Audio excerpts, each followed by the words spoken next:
Ассалаумағалейкум, құрметті ағайын. Менің есімім Ерлан Арын. Бұл YouTube желісіндегі ең алғашқы қазақ тіліндегі техника талдау арнасы. Сондықтан қолдап, пікірлеріңізді, лайктарыңызды аямаңыздар ағайын. Бүгінгі біздің тақырыбымызда чизілді соқа.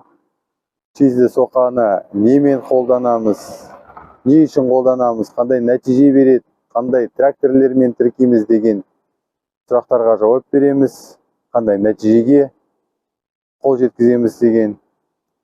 Сондықтан арнадан алыстамаңыз. Осы келген Рамадан айларымыз мүбәрәк болсын, ұстаған оразаларыңыз қабыл болсын, Алладан қайтсын, қайырлы болсын. Ал енді тақырыпқа көшсек. Алдарыңызда Дамир деген чизілді соқа. Бұл соқаны не үшін қолданамыз дейсіз? Көбісі осы соқаны қолданбайды, қасиеттерін дұрыс білмейді, нәтижесін дұрыс білмейді. Құдайға шүкір, енді YouTube арнасында осылай техниканы талдап, әр ауыл шаруашылық техниканың қасиеттерін, нәтижесін бүкіл талқылап айтып кететін болам. Сондықтан арнаға тіркеліп кетіңіз, бос қалмаңыз. Осы чизілді соқа әсіресе бізде күздігіні өнімді жиналғаннан кейін алқапқа кіргіземіз. Алқапқа кіргізгеннен кейін осы чизілді соқамен қалай жұмыс істейміз? Бұл ілмелі түрде келіп келеді. 12.21.2, 10.25.2-ге тіркеліп, ілмелі түрде осылай жұмыс жасалады. Мынау жұмыс органдары. Жақынырақ таныссақ, міне көріп тұрсыз, алдында дала тосы бар. Екі жақта екі қанаттары бар. Екі қанаттары екі жақтан екі болттармен, алдыңғы дала тосы 3 болтпен шешіледі. Оның да қасиеттері бірнеше түрлі. Алдыңғы дала тосы, мысалы, не үшін шешіледі? Ол желініп кетеді. Ең басы жұмыс жасайтын осы ғой, өзіне ең үлкен қысым алатын осы дала тосы алдыңға. Сондықтан ол ауыспалы түрде келеді. Ол желініп қалса ауыстыра қоямыз, болды. Осы екі қанаты да екі жақтан ауыстырып отырамыз. Бірақ осы екі қанаттың тағы бір қасиеті бар. Сол екі қанатымен жұмыс істеуге болады. Қанаттарын алып тастап жұмыс істеуге болады. Мына жерде қанатпен жұмыс істегенде сіз арам шөптердің тамырларын кесіп өтесіз. Арам шөптердің тамырларын кесіп өтесіз, одан кейін жерді сәл ғана көтеріп жібересіз. Көрдіңіз бе, былай қарасаңыз, оның бұрышы бар, градусы бар. Сондықтан сәл жерді көтеріп жібересіз. Ал оны шешкенде, екі қанаттарын шешкенде, сіз шелерес сияқты өтесіз. Шел қалдырасыз. Жерде осы 45 сантиметрге осы жерге кіреді. Міне, көрсетіп кетейін. Міне, осы жерге дейін жерге кіреді. 45 сантиметрге дейін жерге кіреді. Мынау әдейілеп салынған. Мынау стойка желмесін деп әдейілеп салынған. Ол да ауыстырылады.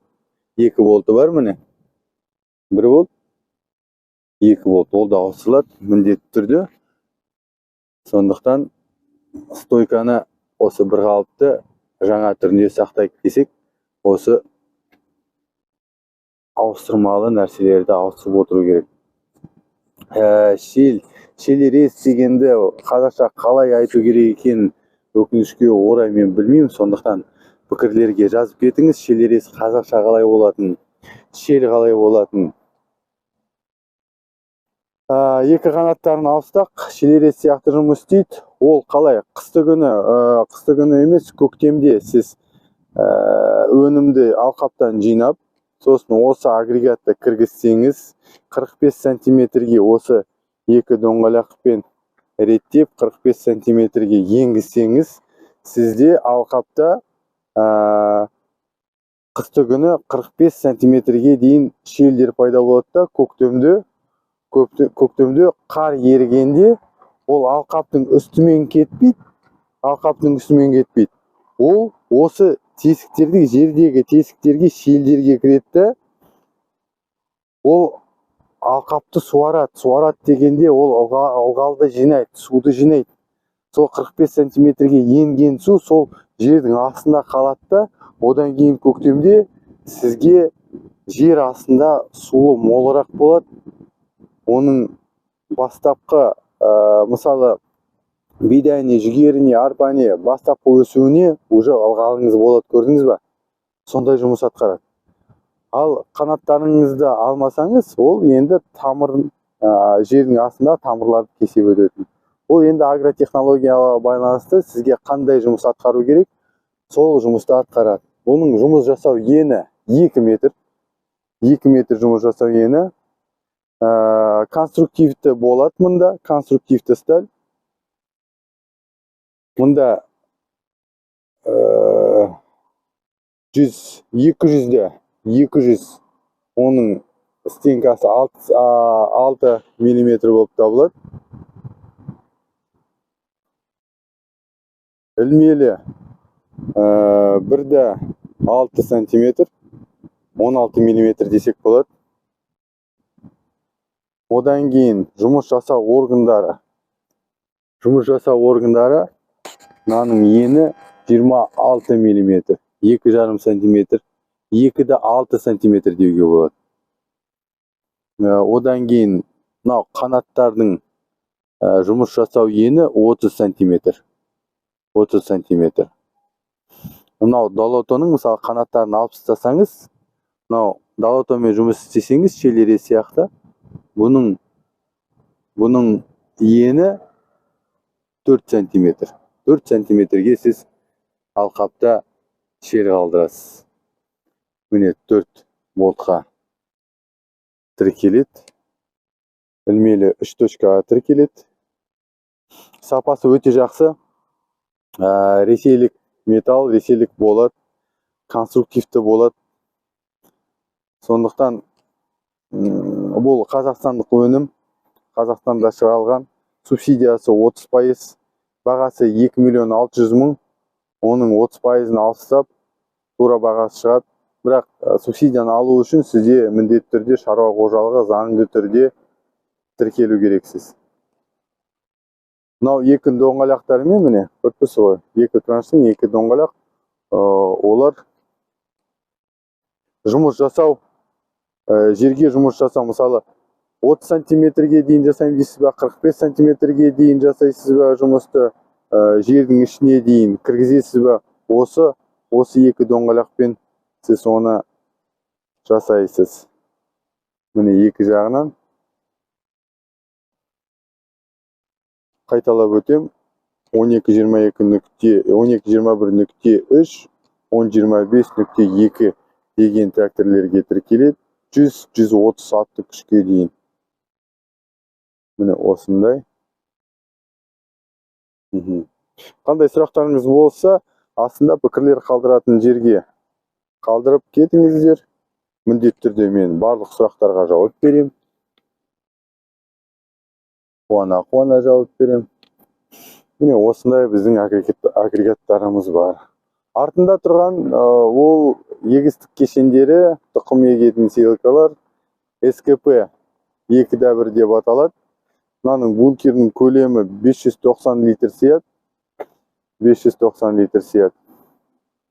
Мынау нарықтағы ең сапалы сеялкалар деп атасақ қателеспейміз. Неге десеңіз, бұл 140 килограммға басқа аналог конкурент сеялкаларға қарағанда 140 келі ауырлау. Неге десеңіз, оның металдары қалыңдау. Жұмыс істеген адамдар білет. Жұмыс істеген адамдар өтірік айтқызбайды. Қалай адамдар менен осы сеялкаларды алды, мәз майрам рахметін айтып отыр. Міне осылай көрінісі. Алдыңғы доңғалағы жалғыз, оның ені үлкен сельхоз доңғалақ, ауыл шаруашылық доңғалақ деп аталады. Қарап тұрсаңыз, міне оларға бөлек мен обзорларды жасаймын. Осыған байланысты қандай сұрақтардың жауабын бейне түсірілімде түсірейін. Пікірлер қалдыратын жерде сұрақтарыңызды қалдырып отырыңыз. Осындай қытайлық самосвал бар.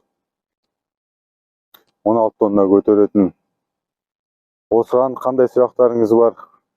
Сұрай беріңіз. Мынау тұрған бізде сұйық түрде тыңайтқыштарды жасау мини завод деп аталады. Міне осындай. Оған да Құдай қаласа түсірем. Осы одан кейін егінді кептіретін сушилкалар, арпа, бидай, жүгері, одан кейін әр жақта химия тыңайтқыштарды шашатын опрыскивательдер, пресс-подборщиктер, одан кейін сұйық түрде тыңайтқыштарды жерге енгізу, жерге себу, жердің ішіне енгізу деген бочкалар. Ал құрметті ағайын, арнаға тіркеліп, қолдап, пікірлеріңізді жазып, лайктарыңызды басып отырыңыздар. Есімім Ерлан Арын. Бұл YouTube желісіндегі ең алғашқы қазақ тіліндегі арна, сондықтан мархабат, қолдап отырыңыздар. Рахмет ағайын. Сау саламатта есейік.